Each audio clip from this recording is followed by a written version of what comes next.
بسم اللہ الرحمن الرحیم۔ السلام علیکم ورحمۃ اللہ وبرکاتہ۔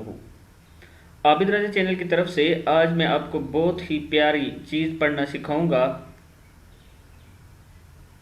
دوستو، آج جو چیز میں آپ کو سکھانے لگا ہوں یہ ہم ڈیلی 5 ٹائم نماز ہمارے کانوں پر پڑتی ہے، لیکن ہم غور سے نہیں سنتے اور اس کا جواب نہیں دیتے۔ آج میں آپ کو بتاؤں گا کہ رسول اللہ صلی اللہ علیہ وسلم نے اس کے بارے میں کیا فرمایا اور ہمیں کیا اذان کا جواب دینے سے جنت مل سکتی ہے۔ کتنا آسان سا کام ہے کہ اگر ہم 5 وقت کی نماز پڑھیں اور 5 وقت کی اذان کا جواب دیں تو رسول اللہ صلی اللہ علیہ وسلم نے اس پر کیا حدیث بتائی اور کیا فرمایا، وہ آپ لوگوں سے میں ڈسکس کروں گا۔ اس سے پہلے میں اپنے تمام دوستوں سے گزارش کروں گا کہ اس چینل کو آپ سبسکرائب کر لیں، بیل آئیکن پہ کلک کر لیں تاکہ ڈیلی آپ کو ایسی اچھی ویڈیو مل سکیں۔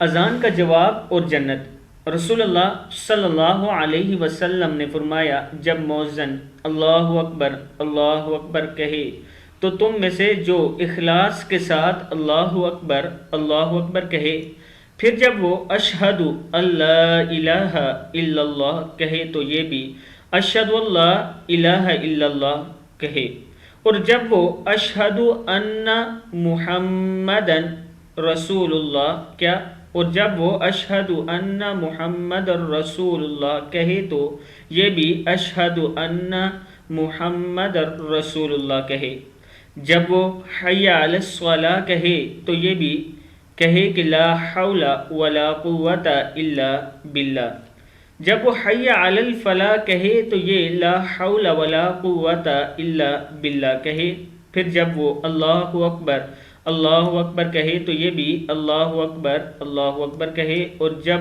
وہ لا الہ الا اللہ کہے تو یہ بھی لا الہ الا اللہ کہے۔ جس نے دل سے یہ کلمات کہے وہ جنت میں جائے گا۔ صحیح مسلم کی کتاب ہے، یہ کتاب کا حوالہ ہے۔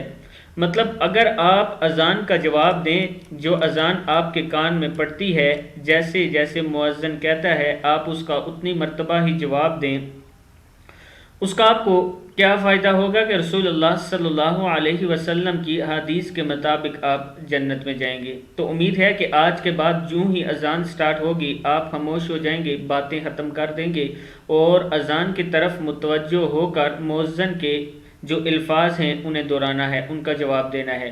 امید ہے کہ اس ویڈیو سے آپ سیکھے ہوں گے کہ ہمارے نبی اکرم صلی اللہ علیہ وسلم نے اذان کے بارے میں کیا فرمایا۔